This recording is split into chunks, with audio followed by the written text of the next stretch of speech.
Thank you, Mr. Speaker. And I'd like to present this amendment by opening with the stance of the U.S. Marine Corps, which is that war is not a game. The Marine Service brand and issues associated with combat are too serious to be gamified in a responsible manner. Now, this amendment is specifically to block recruitment practices and funding for recruitment practices on platforms such as Twitch.tv, which are live streaming platforms that are largely populated by children well under the age of military recruitment rules. Coward! Me coward! Me coward! Me coward! Coward! Coward! Me coward!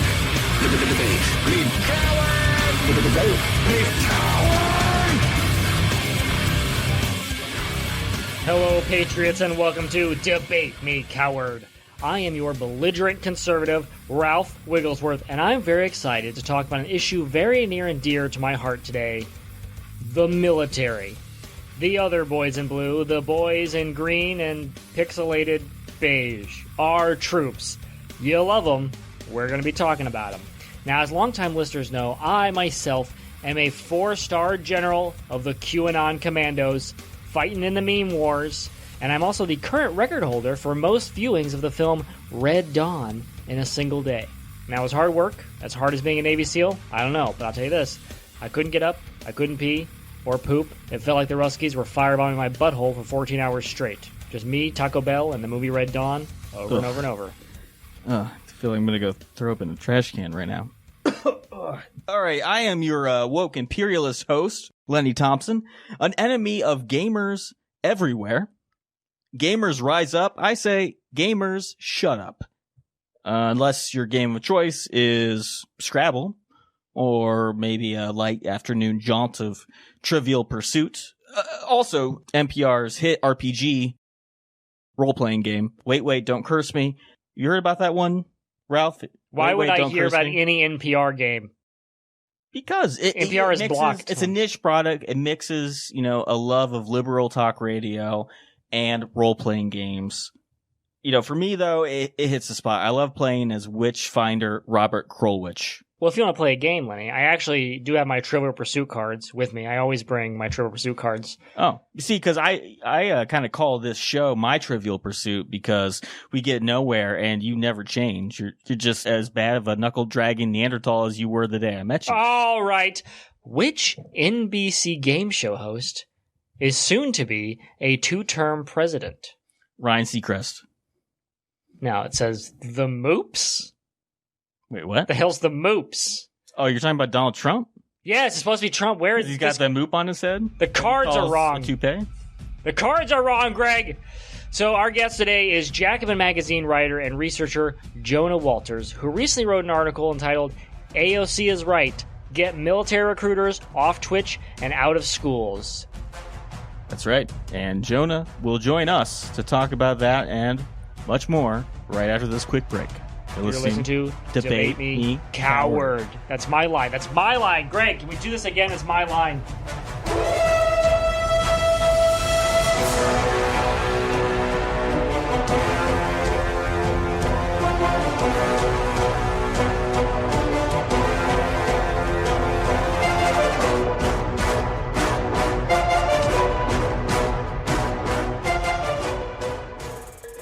So, you're probably wondering to yourself, the U.S. Army has an esports program? Why? And how do I join? The U.S. Army esports program is a recruiting outreach tool to help the Army connect with the fast-growing esports audience. 60% of Americans play video games daily. Video games are a way for players to connect with each other, build teamwork, and hone in problem-solving skills. Translatable skills in today's Army. So our guest today is Jacobin Magazine writer and researcher Jonah Walters, who recently wrote an article called AOC is Right, Get Military Recruiters Off Twitch and Out of Schools. Thank you for joining us today, Jonah. Oh, thanks for having me. Now, I suspect that we're probably going to be at odds on the subject of military recruitment because as a proud conservative, I took an oath to always support the troops no matter what they do, even if they're driving tanks down small-town America. You have my support, boys. But it seems that some of our troops have been engaging in questionable tactics, by your words, to find recruits as of late. So tell our listeners and me what's happening on Twitch, and also what is Twitch? All right, sure. Well, so Twitch is an online gaming platform. It has just a crazy amount of users, just tons and tons of users.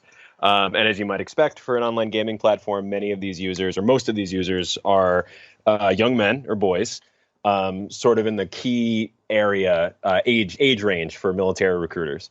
And so what I wrote this article about is the fact that finally, at long last, we had an elected official in Congresswoman Alexandria Ocasio-Cortez who was willing to sort of break with the kind of sycophantic attitude that most elected leaders have towards the military and say that, hey, military recruiters maybe shouldn't be on this gaming platform identifying 14-year-old, 15-year-old boys to target for recruitment and then pursuing them in an area where their parents don't have access to them, or, you know, they might be isolated from other adult figures.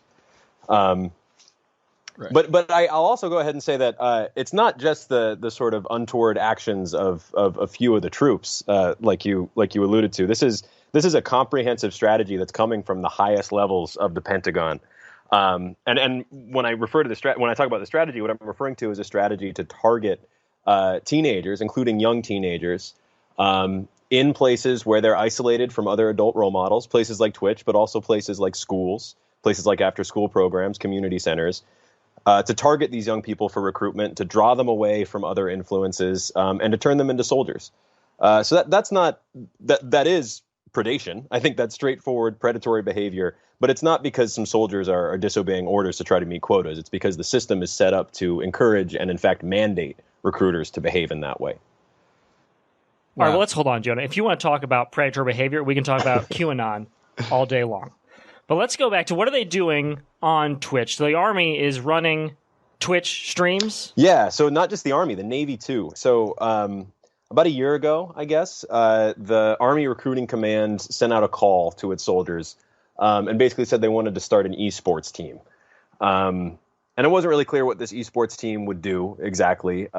This isn't real sports. This is online game sports, sitting on couch sports. Exactly. And so it was unclear exactly what this esports team would do. But as it turns out, what they do is they spend long hours streaming on Twitch and starting conversations with gamers who might tune into these streams. And as you might expect, some popular games for them to stream include war games like Call of Duty, also sort of adventure games, and this. So they're paying kids.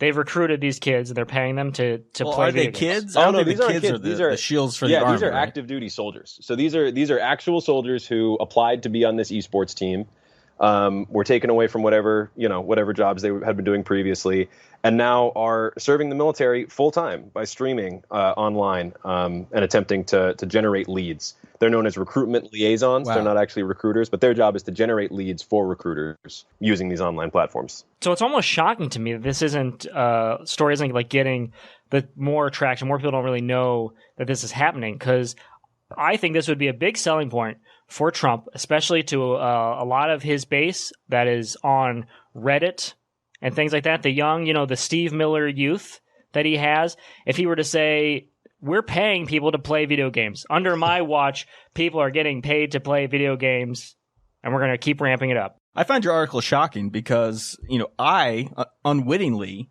played a first-person shooter game called America's Army in 2002 without knowing it was actually propaganda for military recruitment. Good morning, soldier, and welcome to the M16 qualification range. Today's task is to qualify with the M16A2 rifle. Soldier, now get your ammunition from the table located to your front right. You ever heard of this game? It's like a first-person Doom-style game. Yeah, I think I have heard of it. I haven't played it. I'm not much of a gamer myself, but my understanding was that this was a video game produced by the Army to sort of generate interest, right? Yeah, but apparently they've abandoned that strategy, because one question I had reading your article is, why don't they, infiltrate the game developers or set up their own game development company, right, to put out Army propaganda that way? Why do you think that they're focusing on this kind of more personal, more long-form style of propaganda? Well, the first thing I'll say, I guess, is that I'm not sure they have to infiltrate the game developers to get the video game industry to put out military propaganda. I mean, I think that games like Call of Duty are pretty straightforward propaganda, right? You get to occupy. Well, that's about the skill of shooting, though, right? Like that's about the skill of shooting a gun digitally. Who you're shooting doesn't matter. Performing counterinsurgency operations, sure.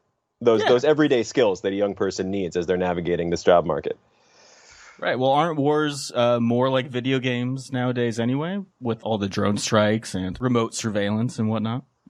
Yeah, I suppose they are. And that's actually leads me to another point, which is that this isn't just about propaganda. This isn't just about getting people to be thinking about military activities favorably. This is really about generating recruitment leads and also gaining access to young people in the places where they congregate. So the particular Twitch program that Ocasio-Cortez identified in this amendment, that this wasn't the only program that she took issue with, and it's not the only program that I think we should all take issue with. She also took issue with the military's efforts to recruit in schools. And this is actually sort of a long-standing activity that military recruiters have pursued really ever since the shift to an all-volunteer army and all-volunteer fighting force in 1973 with the end of the draft, but especially in the years since the War on Terror. And really, all things considered, recruiters having access to young people in their schools is what the Pentagon wants. Having access to young people on Twitch might be the cherry on top of the cake or, something like that. But actually being able to access students' records and access students themselves in schools, I think that's a much bigger objective for the military. And it's one they've been quite successful in realizing, that certainly ever since the beginning of the War on Terror, but even before. Well, it's just so hard for these recruiters right now because of COVID. With having the schools closed and having them not reopen and not save the economy, now these recruiters are sitting at home and they have to think of new ways to be able to talk to these kids. They can't have a kneecap to kneecap. That's what it's called, right? They're one-on-ones. Yeah, they call them kneecap to kneecap. Yeah. Kneecap to kneecap. Sounds like me and my wife on the couch. But so one of the things you also brought up, I want to dive into about their tactics that they're having to use online, which is sad because I'd rather have them be talking to these kids in person, because when you can look up and see a nice strong military man, eye to eye, beautiful blue eyes, a suit that he was just poured into, that's I think what really sells you on the military. Right? I believe I pulled a quote. That hasn't been my experience of recruiters, but continue. Well, so you, even one of your articles, you quoted that less than 1% of the armed forces' target demographic, 17 to 24-year-olds, is actively interested in a military career. Less than 1%. But after a kneecap-to-kneecap encounter, it goes to more than 50%. Yeah, that's according to the Army. And I think that's probably true. So then these are good. So now they can have these conversations to recruit. And I guess also we should lean into, we're trying to amp up our recruitment numbers. This is a big objective right now, right? We're trying to get to 500,000 by 2022. Yeah. So the Army especially has this sort of master recruiting plan, which is based on this totally paranoid projection that we're going to have to be fighting a great power conflict, a major interstate war. Would you like to name who? We all know. I mean, I think we can imagine it'll be China. I think right. That's, and who's above them? And we had. Maybe Russia. I think if they China's teamed up probably together, the real one. Right. If they teamed up together, yeah, maybe we need a even bigger NATO army or something. Well, so we have to fight those two communist states and also Bernie Sanders and his socialist army within the United States. So we're going to need a lot of soldiers. We're going to need a lot of soldiers, or at least that's the Pentagon's projection, right? That's and they're a self-interested agency, just like any other agency, right? So they're not going to say that we need less soldiers. They're not going to say we need to scale down our military, right? They're going to say we need more, and they're going to justify our need for, or our supposed need for more soldiers by anticipating some kind of crazy, out of control conflict that will surely develop sometime in the future. And I think we should reject that outright and say that there is no reason for us to be planning for a conflict with China. There's no reason for us to be planning for a conflict with Russia. What if we're blindsided? What if we're blindsided? I think we've been blindsided. Two numbers for you, Jonah. Yeah, go ahead. What are they? 9 and 11. Now we did not actually. You want to know something interesting about 9/11? Here, this is a little bit of military history for you. So there actually was a time where conservatives were extremely interested in lowering military spending. And they said the military budget is way too big. We actually need to be cutting dollars away from the Pentagon. And you know who one of those conservatives was Donald Rumsfeld. He was sort of there on the beginning on this. Wait, they want to defund the military. Oh yeah, defund the military. Defund the military. This starts like in the 70s. And the reason that people like Donald Rumsfeld wanted to defund the military is because they felt like the military, because it could no longer draft huge numbers of young people, what it had to do was offer welfare style rewards to attract recruits, right? So the military was and continues to do things like this. You know, they provide subsidized childcare. They provide wives benefits, spousal benefits. They provide things like healthcare through the VA, right? They provide all of these sort of welfare functions for active duty and retired soldiers and their families, which are unavailable in wider society. And this is sort of the bribe that our government gives to some unlucky sections of the working class to get them to join the army or to join the military. But there was a time Donald Rumsfeld was sort of at the head of this group of conservatives that were saying that was actually creating a feminized military. This was distracting generals and soldiers from their bread and butter, from their actual work, which was planning and waging war, and turning them into sort of a nanny state type agency. And there was all this bloat. And there was all this money being wasted, giving handouts essentially to the non-working wives of soldiers. And at the same time, this was encouraging sort of, you know, people that you didn't want if you're a conservative in the military. The military is this male, white, proud force. And there were conservatives who didn't take kindly to the entry of African Americans or women or poor people into that military. I bring this up because, you know, the last day that an American conservative could feasibly or could credibly get up in front of the country and say that military spending was too high was probably the early morning of September 11th, 2001.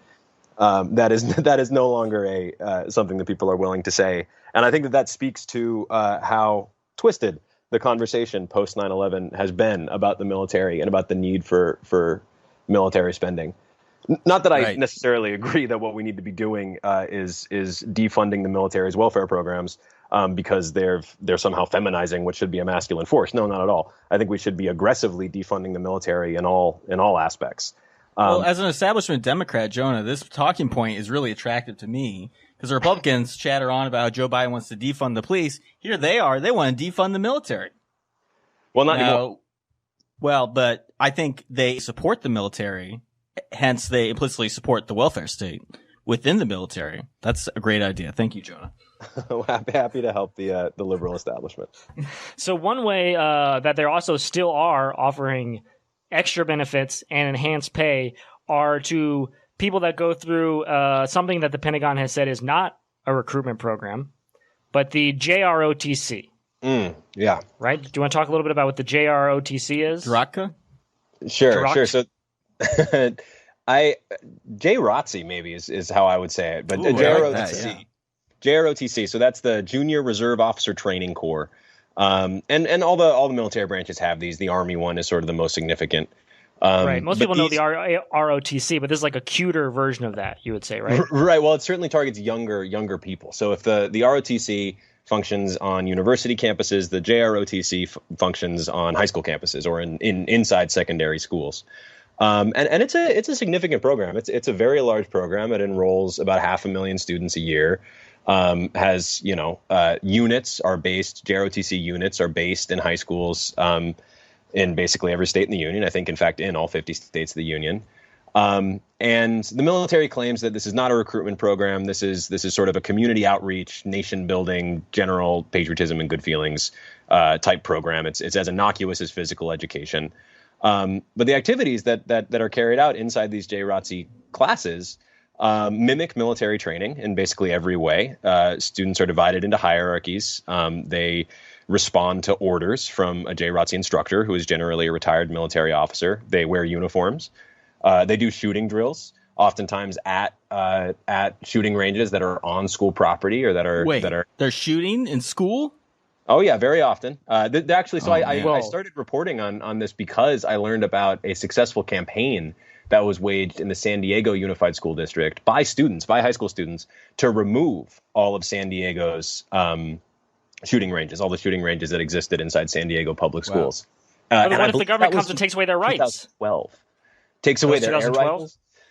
Takes away their rights. If the government comes in there and wants to take away their students' rights, they can't defend Your themselves. right to shoot in because school? they never learned how to shoot a gun. No, they have to learn how to shoot a gun in school, so that then they know how to shoot a gun if the government were to come and take away their rights. Unless that government is the troops, and then we should respect them. Yeah, and it's the troops who brought the guns in the first place, I suppose, in that example. Well, I try not to look back too far. I try to just So they have ranges in the schools. You also talked about in your article from earlier this summer about military recruiters that the Pentagon has launched a national recruiting strategy called Focus 22, which aims to shift the geography of recruitment away from southern and Midwestern areas toward 23 American cities with high numbers of Black and Latino young people. Tell us about Focus 22. What's that all about? Yeah, so Focus 22 sort of comes out of this real moment of panic that happens in 2018 when the Army misses its recruitment quota, sort of the first time, I think, since 2005 in the middle of the Iraq War. And that's a big deal because, of course, the Army's trying to grow. And it creates this whole push toward rethinking recruitment strategies. And actually, the esports team that we were talking about earlier, that's formed out of this moment, too. But another thing that comes out of this moment is the military decides that it's going to quit. Or rather, it realizes that it's been focusing too hard on sort of traditional areas which have been strong for recruitment in the past. So these are areas like the rural South, like the rural Upper Midwest. It's been devoting too much of its energy to these places, trying to recruit young people out of these places. But, the population in these places is shrinking anyway. This is a losing game. What we have to do, if we're the Pentagon, is start focusing on other demographics and start making inroads into other communities. And so the famous wits at the Pentagon all got together and they sat in a room and they wrote this list of actually 23 cities. I presume they named the program Focus 22 before they added a 23rd city. Just sounds better, right? 22. Yeah, it's like Catch 22. Yeah. Or like the gun. Yeah, 22 caliber. Yeah. Yeah. But so these are cities that are many of them are liberal cities, sort of traditional liberal cities like New York. But they're all cities that have high numbers of Black and Latino young people and high levels of youth poverty and youth unemployment. And also high levels of Antifa. So if we get Antifa from these cities to join the military, then they're fighting for us. That's a plus. You want Antifa to join the military? If they're in the military, if they can trust them. I think it'd be a good way to, brainwash them and get them over on the right side.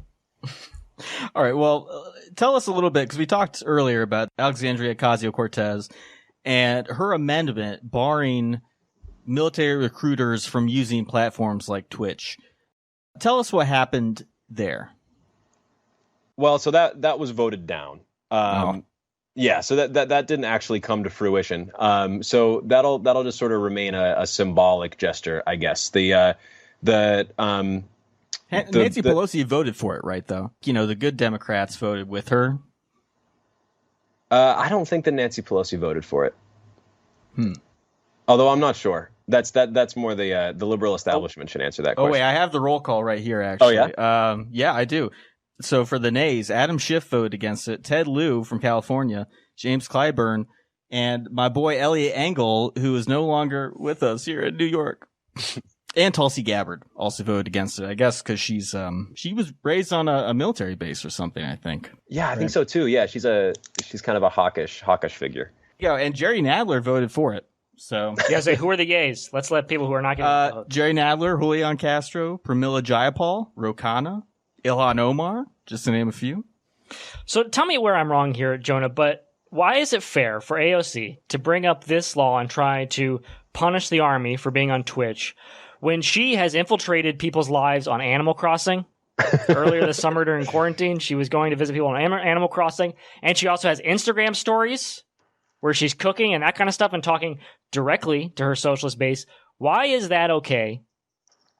And yet the Army being on Twitch, or even the president is on Twitter, and that's fine. Everyone thinks that it's great that the president is on Twitter and he has open access to us at any time of the day. So now why is that okay, but now it's bad for the Army to be on there talking to kids? Well, because there's a difference between outreach or just communication and recruitment. When AOC is cooking on Instagram or speaking with her base over social media, she's not actively encouraging them to join to Marxism? enroll She's in an actively encouraging institution. She's converting them to Marxists, I suppose, or we can only hope. But she's not asking them to join an institution that is responsible for waging war abroad and which greatly limits the freedom of those who are enrolled in it. She's not asking young people to make a career choice that essentially nullifies the possibility of other career choices, that draws them away from communities where they're already embedded, that takes them out of relationships with their families or with their schools. She's not advocating, she's not pursuing a program of open predation. She's maybe pursuing an outreach program. She's certainly communicating with constituents, but she's not doing things like, for example, advertising a giveaway of an Xbox controller, and then when people click on it, where is that? Where can I do that? Where can I do that? I want an Xbox. As of a couple of months ago, you could have done that on the Army Twitch stream. They were actually censured by Twitch itself, by the platform, for publishing fake ads, which advertised sweepstakes giving away video game consoles. And then when you clicked on them, you were prompted to fill out a recruitment form, which would have sent your information directly to a recruiter in your hometown. Wow. But Twitch has put the kibosh on this. Yeah, so Twitch did what the U.S. The government wouldn't do. Yeah, and so Twitch told the Army Twitch stream to knock that off, and they did. The other thing that happened right before AOC introduced this amendment is that there were some rabble rousers, some activists on Twitch who consistently berated recruitment liaisons from the Army and Navy accounts. About things like war crimes, about things like predatory behavior, and that ended up, pissing off these military types so much that they started banning users left and right, which actually opened the door to a really interesting constitutional argument, which is now, I guess, happening in court. They've been sued as to whether or not the military can legally restrict the speech of people it encounters when it's operating in a public forum, even if that forum is online. They blocked the word war crimes, right? That was one of the things they did in the chat. Yeah, they blocked the word war crime. I think they blocked Eddie Gallagher's name, the former Navy SEAL who committed all kinds of horrible war crimes. Wow. They all got hurt feelings, these esports Army people. Well, the shows should be able to answer for the war crimes, right? Like, you should at least have a line, I guess, to rebut it. If I was chief propagandist of the military, that's what I would do. Yeah, well, apparently one of these recruitment liaisons replied, have fun getting blocked, dude, to the person who brought up war crimes. I think that was in a lot of the news coverage. So that's the military's line, I guess, if you bring up things like war crimes. Have fun getting blocked, dude. Join the Army. I just want to take a moment to applaud Twitch. Although I did see, I think earlier this year, that Twitch banned women who show their breasts during live streams as well. You saw that? Yeah, I saw an article? a story. One of the news websites I read. Slice of life. When you weren't badgering people online, Lenny? Is that what you're But there was a period where women could not bare their breasts the way God made them on this platform, but the military could spew lies and try to exploit young children. Would you say that's correct? I suppose. I wasn't aware of the toplessness policy change. Oh, we're sure that he wasn't aware. It's a big issue for me. I see. Yeah. Well, thanks for raising it. Well, Jonah, let's also talk, I guess, about how the Army is, not only just is having a Twitch stream where it's like, oh, I love to game. Let's see who's on playing game. Who's gaming. This guy's playing Call of Duty. Love playing Call of Duty. Oh, he has a good message about the military. Great. Love to hear it. I'm just a young kid who likes playing video games. I get to shoot people for real. Cool. Tell me how to join. Free Xbox controller. That sounds great. But they also, outside of that, have been trolling kids' social media profiles to try and find conversation points through a virtual recruiting team. Yeah. So this is again part of this moment after 2018 when the Army suddenly freaks out because it didn't meet its recruitment goals, and they added 770 new recruiters, sort of to the force nationwide, who are going to be doing things like setting up stupid tables in malls and going into high school cafeterias. And they also formed virtual recruiting teams, like you mentioned, these VRTs. And these people are tasked with essentially sitting in front of a computer all day, presumably at some military base or in some recruitment office, and identifying people to target for recruitment on social media. So this is looking at people's Instagrams, looking at people's Facebook pages, their Twitter feeds, probably things like Snapchat, things like that nowadays too, to identify people who seem eligible or who seem like they might have some kind of aptitude or some kind of vulnerability, which makes them available for military recruitment. Yeah, so what would that be? Like, you pose with guns a lot? I mean, it could Maybe. be that. We don't really know what that is because the Army, unsurprisingly, is pretty tight-lipped about how it identifies and develops recruits.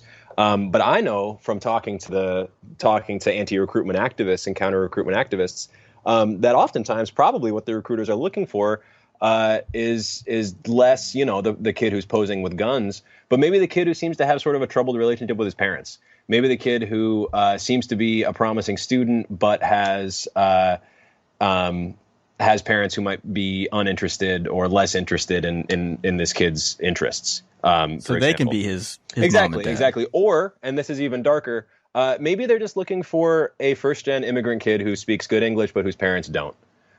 This is one thing that I've heard from multiple counter-recruitment activists, that there seems to be a deliberate targeting of young students, of high school students whose parents are, for whatever reason, unequipped to counter the influence of a recruiter or to respond to a recruiter's attention. So oftentimes this means that recruiters are looking for kids whose parents only speak Spanish or something like that, for example. So they're trying to find a bilingual kid to help them out in the Army and offer them a job, give them money. Yeah, it's an employment program, the military. Right, it is. It's a career. These are military careers they're trying to get these kids to have. Yeah, and there's a great book about this, and the thing that I mentioned earlier about Donald Rumsfeld and this whole sort of conservative push to defeminize the military through defunding, that's coming out of this great book written by a historian at Rutgers, Jennifer Middlestadt, called "The Rise of the Military Welfare State."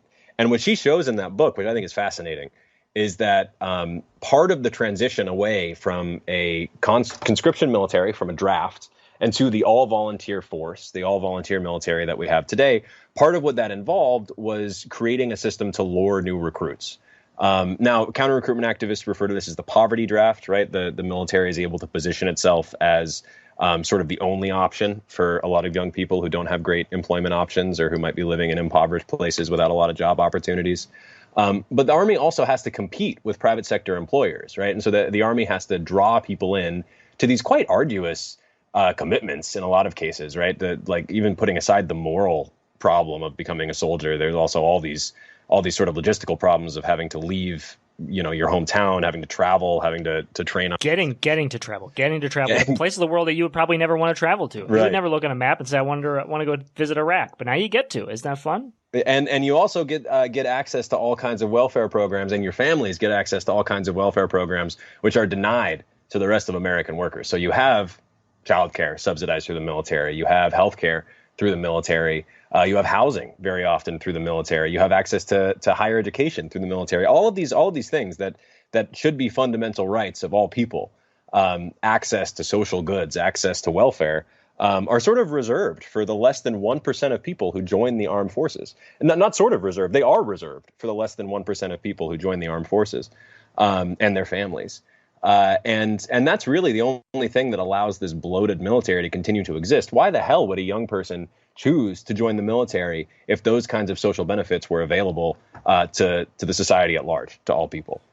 Well, look, I'm no socialist, Jonah. I think you can tell by now. But I think that if you serve this country, and if you want a little bit of socialism, you can have a little bit of socialism.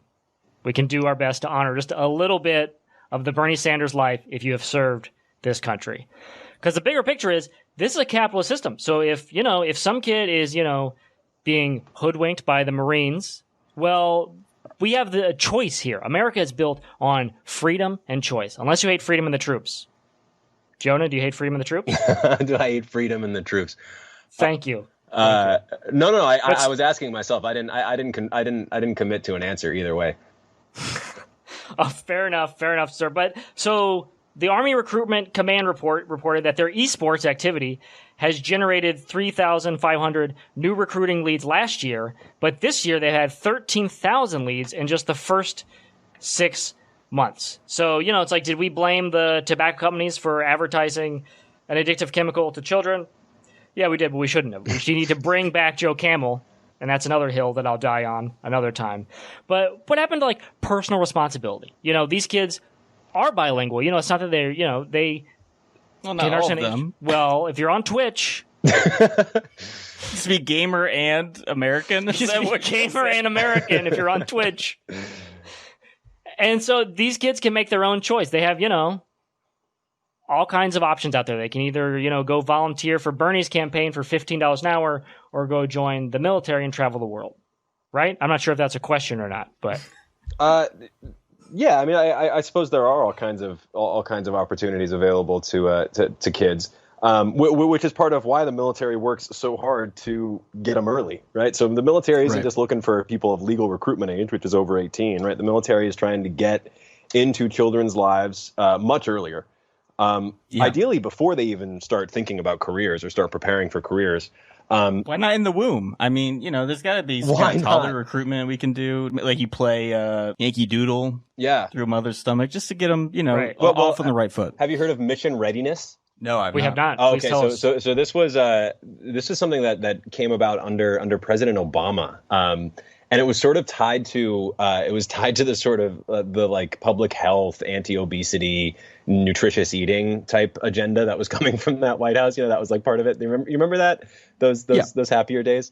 So Mission Readiness was a nonprofit, which was established by a whole bunch of retired generals. I mean, this is like a nonprofit that's essentially an auxiliary military agency.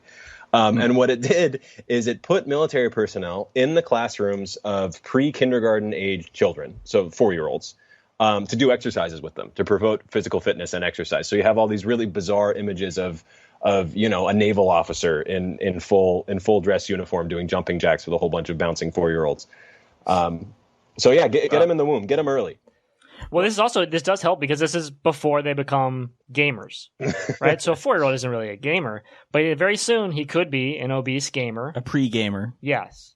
So recruitment aside, these guys are just doing a benefit by coming in there and trying to help these gamers get exercise into their life very early. It's true. They're also trying to get their names and their phone numbers and their parents' names and phone numbers. They're also trying to get information. I think that's the piece of this we're leaving out too.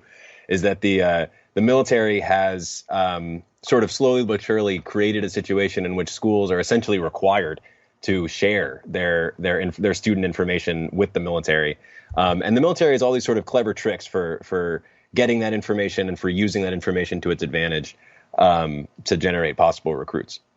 Well, there's one I think that a lot of people are very familiar with. Do you want to talk about the Armed Services Vocational Aptitude Battery? Yeah. So this is a test. The ASVAB, which is devised entirely by the military, and then distributed throughout American public school systems. And I don't, to my understanding, schools aren't really required to give it, but many of them do. And it's typically administered to 11th graders, and it seems just sort of like a regular career aptitude test, And it's administered actually to more than 500,000 students in about 12,000 schools each year. I think the latest numbers I had on that is that it's 655,000 students a year take this test. Wow. So more than the military, size right now. Oh yeah, just an enormous number of kids. And then what happens is that unless parents explicitly opt out, and in some states they don't even have the opportunity to opt out, they don't even have that option. The results of that test, with the students' identifying information all attached, are sent to the military, and the military gets to use that data however it wants. And it has clear programs and systems for using that data to sort of analyze aptitude ranges and to then identify students in 11th grade who would be good candidates for recruitment. Wow. That sounds a little dark, I gotta say. Are we taking this opportunity also when they're like recruiting kids? Because you were mentioning, with the 4-year-olds. There's also, I think you mentioned in one of your articles, the DoD Starbase. Mm-hmm. Yeah, this program that is for 5th graders, right? I want to know if the military is taking this opportunity of not just showing them how good like a military career is, but also showing that America kind of does have, or used to have, before the hippies took over, a long tradition of child soldiers, from the Revolutionary War all the way to the Civil War. For some reason, about the time the Industrial Revolution happened, this took a real turn. But it used to be able to be 9, 12 and say, I see a mob in the street, I'm going to stand up. Well, yeah, or 17. Well, that's different. Sir, that is different. And can we cut his mic? Great, can we cut his mic? Well, are you advocating for the return of child soldiers? I know you support child labor, so... Yes, I am just saying, but if a kid is wasting his time, and he's got good shooting skills, and he's 13 years old, and he's on Call of Duty, and we can't send him to Syria, I don't think that's fair. Yeah, you know what else the military does to find kids? This is even darker than the ASVAB thing. So part of I found this out when I was researching this Focus 22 program. So the military also has this software called March to Success, the number 2, March to Success. Which I guess it's like I haven't actually used it, but I guess it's like it sort of purports to be a college preparatory software. It prepares you to take certain standardized tests or whatever, or generates practice tests, I guess. But then at the end it says you're not good enough for college, join the army. Even worse, what it does, it actually is sort of beside the point what it does, because really the only important part of the software for the military's purposes is the first part of it, which prompts the student who's accessing it, hoping to prepare for college, to enter identifying information, so name, birthday, contact info, things like that, which is then sent to the military without their knowledge. And so the military, as part of Focus 22, went around installing this March to Success software on public computers in schools, in community centers, including in every single youth recreational center in the entire city of Baltimore. That's how I found out about it. It sort of came to light in Baltimore. So this is, you can imagine, someone... It's a self-selecting group of kids in Baltimore, right, who are walking into a youth community center to sit down and use a college preparatory software. These are likely upwardly mobile, college-bound kids from low-income neighborhoods. And these are precisely the kinds of people that the military is hoping to intercept covertly through this software and through other techniques, and divert from civilian employment, divert from civilian education, and into the military. Wow. So talk about straightforward predation, right? Right. Well, I want to move off the truly dark stuff for a moment, because there's one thing in your article that I found kind of fun, and that was the Gamer Jibe Virtual Creators Fair. And we actually have a clip. Greg? So the Gamer Jibe Virtual Career Fair was really, really neat, and it was the best interface that I have utilized and seen in a virtual career fair. You can actually walk around with your avatar in this space and start private chats or join a public chat. Every single day, we are going toe-to-toe, head-to-head with the adversary. We all need to work together. We need to share as much information as possible so that we give the enemy or the adversary as little room as possible to be successful in any type of attack that they might try to carry out. Yeah, this thing was just ridiculous. I mean, it's one of those things where it's got to be partly a product of the military just being so grotesquely overfunded. Like it's just so much money and so much tech, and they don't know what the fuck to do with it. And so they hit like a real world, like a meat world problem, which is that they can't have these kneecap to kneecap conversations with a whole bunch of young people in gyms and middle schools and malls and shit. And so they're like, oh, we're just going to generate a Second Life environment, which looks like some sort of horror animation from, the early 2000s. We're sort of like floating around in these bizarre Second Life poses through this virtual conference room where there are these virtual trifolds and animations and whatever. And you're chatting in a sidebar with some actual soldier who's sitting behind a computer somewhere looking at his or her Second Life avatar on this. Well, they must have saved some money because it's just absolutely bizarre. Yeah, all the avatars are, people in Marines uniforms. Maybe they have different skin color or hairstyle, but it's all basically the same guy. And you saw one of the kids in the video, one of his avatars, he was jumping with a soldier. Their characters were both jumping side by side. That looked like the blossoming of a great friendship to me. I think it's. Yeah, I wonder if they do that in person too, to just sort of bounce next to each other to bond. That's after the kneecap to kneecap. I think. Bro, you want to jump? Bro, should we jump? Yeah. But they work with companies too. That's the other thing. So it has the veneer of an actual jobs fair. Yeah, really weird. And it actually put me in mind of so I'm in grad school too. That's kind of my day job, and I'm working on a PhD in geography. And the military loves geographers, and they want to recruit as many of them as possible. So are you going every year? Fingers crossed. Am I going? Yeah, if they'll take me, man. I've poked the bear a little bit, I think. They have your information. I'm sure they probably since I was about 4 years old. But so every year at the big geography conference, there's this big academic conference that takes place in some like posh hotel in like some coastal city. And you walk into the jobs fair area, and it's all the like wonderful, lovable nerds who work for the academic presses over on one side, and then there's a whole bunch of like bored grad students who are recruiting for their PhD programs on like one side, and then there's this like glossy, done up, decorated tech area with like screens set up and lights and and people with like I don't know what the fuck they have over there, but that's the area where like the CIA sets up and the military branches set up, the DoD agencies that work with them and whatever. And the last time I was at one of these conferences, I went over there just for the hell of it, and I tried to pick up as many of the folders of sort of recruitment information as I could. And I'm sure it wasn't quite like this, but in my memory, it's just my arms just got full of these glossy folders that were stuffed full of recruitment brochures before I could even finish moving through that area. Wow. I had to sort of stumble back with them falling out of my arms. Is there a lot of college-age kids at these conferences? It seems like, I don't know how many people in their 30s they're recruiting, but a lot of academic conferences, are a little older, I guess, than the average college body, right? I mean, they're looking for like trained geographers and stuff to do stuff like, like run their mapping softwares and participate in programs like that. So this is the high level refined recruiting. Oh, okay. So this is like you don't go to Afghanistan or Iraq. You just go to an office in Alexandria. Yeah, you go to McLean. Oh, right. Well, I would prefer to go to Langley, but that's a different organization. So speaking of grotesque video game environments outside of the meat world, there was a character who is from real life. He's one of the greatest soldiers this country ever known, even though he didn't actually serve in the military. Patton? What? No, but slightly more attractive than Patton, but still a beautiful... Rumsfeld. No. Eisenhower? Nope, not Truman. Eisenhower. Nope. If they ever put Trump on Mount Rushmore, they're going to have to put Trump and this guy there together, holding hands. Okay, Steve Bannon. Not Steve Bannon. He's a traitor. Steve Bannon is a fraud, and he's going to jail. And he better not take John Jr. with him.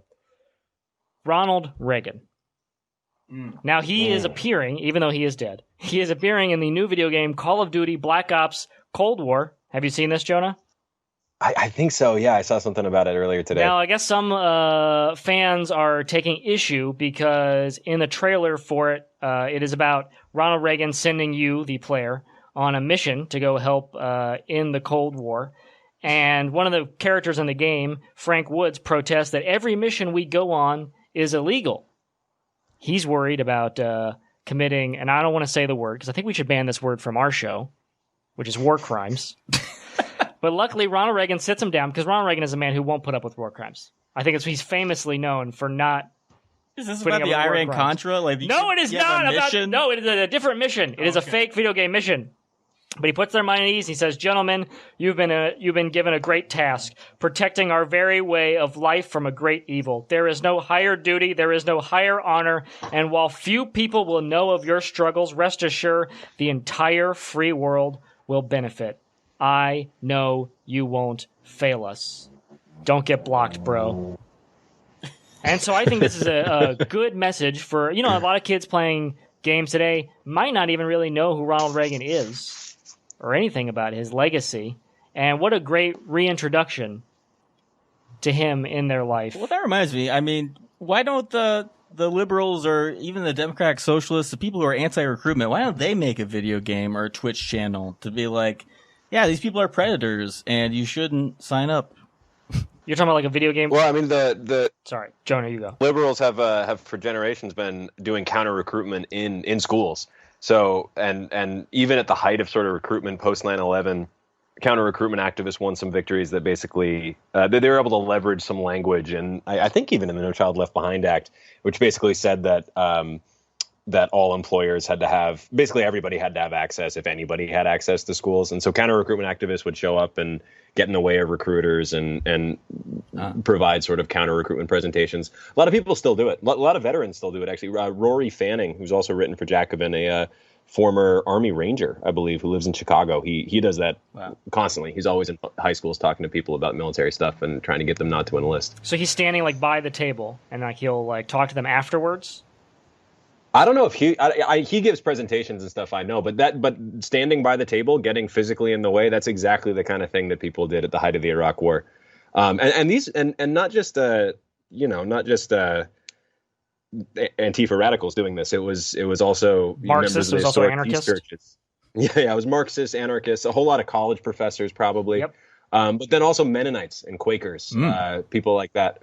Right. Wow. But still, that is pretty old school. It sounds like standing by the table. Like, we got to get on Twitch. We got to get a Discord server, maybe True. on OnlyFans. I'll show you my parts, but only if you don't ever sign up for the U.S. military. There's show you my creative boobs if you burn ways. your draft card. This is a war. This is an information war, you might say, right? You have an army that's very powerful, and then you have the advocates for children and the right to be unmolested by the military growing up and their recruitment tactics. I'm just saying, I think it's a good idea. I think we need more shills on Twitch. I think our show needs to get a shill on Twitch. Every third hour, it's like, by the way, let's listen to the latest episode of Debate Me Coward, see what's going on. Hey, Brock, couldn't help but notice you were looking for podcasts. So, Jonah, we're going to wrap things up here, but is recruitment still paused on Twitch? Are the Army and Navy? I don't know, actually. Okay. So it's hard because it does not appear as the Army and Navy when it is on Twitch, right? It is just a gamer playing games. I'm not clear on that, actually. I mean, I think that is part of it. Like, I'm sure that these people, these recruitment liaisons, as they're called, have their personal accounts as well, which they use, probably several personal accounts, which they use. But no, the U.S. Army and the U.S. Navy have official Twitch streams, have official accounts, which would organize sort of, I don't really know how it works, but sort of publicize events, post ads, things like that, host streams. So those were official accounts, and they were, official Army branded and Navy branded. And I would imagine that they're back operational. I mean, what I had seen when I initially wrote this article a month or so ago was that they had suspended operations because they were, they were so deeply wounded that Twitch objected to them fooling kids about these free Xbox controllers. But they were reviewing their best practices, and they anticipated being back online. So I'll bet they're back online. And maybe they've just asked their recruitment liaisons to be a little bit less thin-skinned and resist the urge to block people, as it might, in fact, be illegal. Well, no, I think I'm going to go in there and ask about Operation Gladio just to see, what happens. I'm interested. I think that there does need to be a dialogue between the military and the people. Maybe it shouldn't be through Twitch stream. But I do think, they have to be willing to answer for their various crimes. I've said that from the beginning. We all have to answer for Agreed. our crimes. We're all sinners on this mortal coil. Well, and then that's where Jesus comes in, and he'll forgive you for all your sins. So, Jonah, we want to thank you for being here. I want to end things with 2 lines from one of your articles. That was, the military sucks up billions of dollars every year that could go to funding education. The least they could do is stop indoctrinating our kids into the joys of warfare. Jonah, thank you for being here. Our guest today was Jonah Walters, who wrote for Jacobin Magazine an article entitled "AOC is Right, Get Military Recruiters Off Twitter and Out of Schools." Jonah, where can our listeners find you? You can, I write for Jacobin quite a lot, so you can look up my name plus Jacobin, and you'll find me there. Great. Perfect. And remember, even if we lose Twitch, we still have another great recruiter, one of the best, who we didn't really name, Sergeant Hard Times. Yeah, the best. He's recruiter. the best recruiter. Yeah. That is from, you quoted this from a New York Times article in the 70s, correct? Sergeant Hard Times? Mm-hmm. Wow. That's right. Yeah. But with COVID, I mean, we are in a whole new round of hard times. So Right. And also with Russia and China teaming up to go to war with us any day now. Who knows? So we want all our listeners, look at your 4-year-old in the eyes and go, do I trust him to defend my life against China and Russia? Because the answer is yes, you have to. thanks again for joining us today, Jonah, and come back on soon. Yeah, absolutely. Thanks, guys. Thank you, Jonah. Thank you, Jonah.